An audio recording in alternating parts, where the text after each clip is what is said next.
Bismillahirrahmanirrahim. Assalamualaikum warahmatullahi wabarakatuh. Kita jumpa lagi dengan misteri alam lain dalam tema kodam leluhur. Ini merupakan video yang kedua.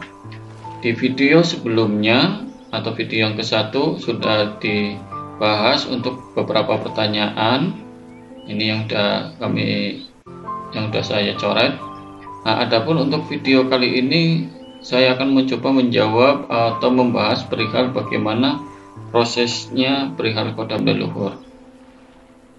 Nah, untuk menjawab pertanyaan tersebut, saya mencoba membuat alur proses atau flowchart agar mudah lebih dipahami dalam pembahasan kali ini. Nah, yang pertama-tama ini yaitu leluhur. Anggap aja leluhurnya si X yang memiliki kodam. Nah, untuk memperoleh kodam ini bisa berbagai macam cara, bisa dengan melakukan perjanjian, ritual, dan lain sebagainya. Nah, ini jenis perjanjiannya apa? Apakah yang berkelanjutan atau yang temporer atau sementara? Nah, untuk yang sementara yaitu atau sewa dari praktisi, sebagai contoh yaitu misalnya sewa kodam tuyul, sewa kuntilanak, sewa pekerjaan jin bayaran lainnya. Nah, bila mana kontraknya selesai, misalnya untuk tuyul maksimal 2 tahun, misalnya untuk pada saat sewa kuntilanak dia akan mendapatkan 5 miliar. Bila mana sudah tercapai 5 miliar, maka dia akan kembali lagi ke pawang atau praktisi yang meminjamkannya, dan setelah itu selesai, insya Allah tidak berkelanjutan ke keturunannya. Namun bagaimana jika yang jenis perjanjiannya ini yang berkelanjutan? Contoh-contoh yang perjanjian berkelanjutan diantaranya yaitu kesaktian atau kanuragan, bisa tenaga dalam atau keilmuan, misalnya ajian dan lain sebagainya. Bisa juga jenis perjanjian untuk penjagaan, misalnya untuk penjagaan rumah, keturunan, kebun, perusahaan, dan lain sebagainya. Ada juga perjanjian perihal pesugihan, kekayaan, jabatan, nikah gaib, dan pusaka atau benda bertuah. Misalnya dia berkodam di keris atau senjata-senjata lain, dan mungkin juga misal seperti di batu cincin.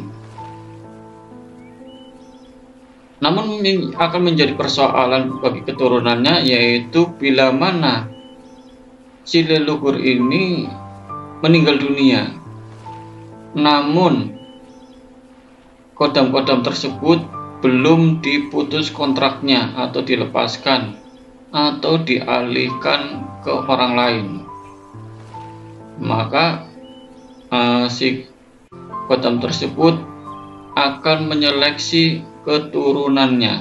Nah, adapun untuk proses seleksi ini ada beberapa pertimbangan, diantaranya yaitu energi yang mengalir, atau energi ini bisa energi kesaktian, atau hasil ajian, atau sihir, dan lain sebagainya yang mengalir ke tubuh si janin atau keturunannya, atau yang ditunjuk oleh si raja kodam tersebut. Nah, karena ada beberapa kelompok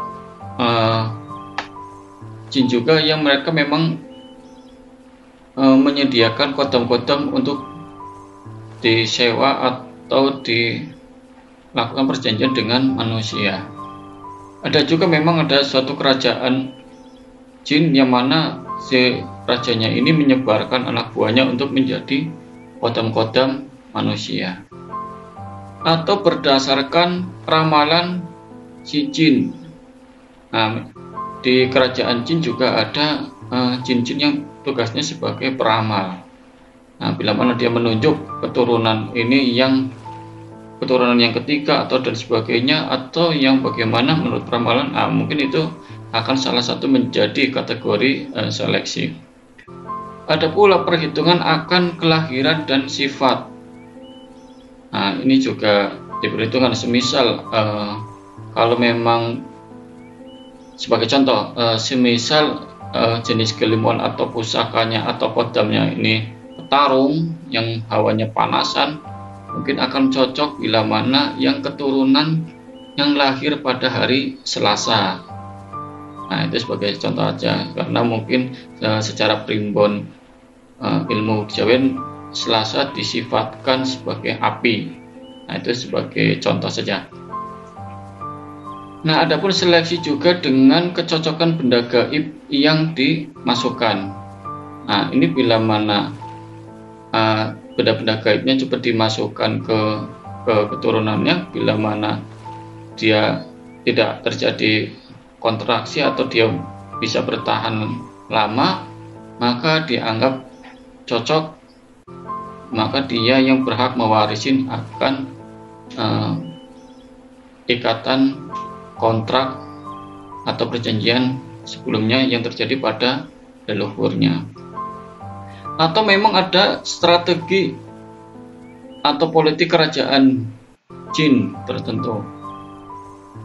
Banyak macam alasannya. Inilah beberapa hal yang menjadi seleksi untuk keturunan mana yang dipilih akan menjadi pewaris akan ikatan perjanjian leluhurnya. Nah, maka di sini bisa menjawab kenapa si A yang dipilih bukan si B. Nah, bisa pula bisa A dan B semuanya bisa dipilih.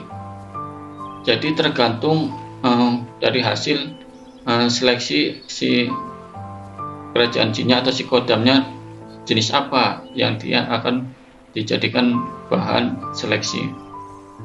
Nah, kemudian dalam proses berikutnya, apakah si pewaris ini akan menerimanya? Nah, sebagai contoh, pada saat si kecil masih bayi atau ini yang pewarisnya ini masih bayi, tidak menutup kemungkinan sesekali akan hadir. Maka bayi ini menjadi rewel atau menangis.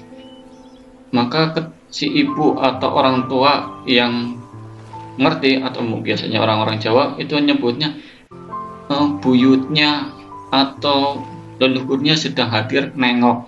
Nah, padahal bisa jadi itu hanyalah kodam-kodam leluhurnya yang menghadirkan diri atau menampakkan diri yang menunjukkan akan keeksistensiannya.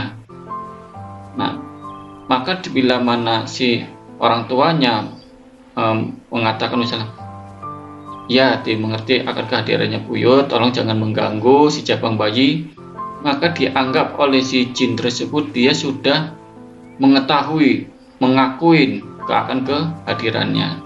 Maka setelah itu tidak mengganggunya lagi.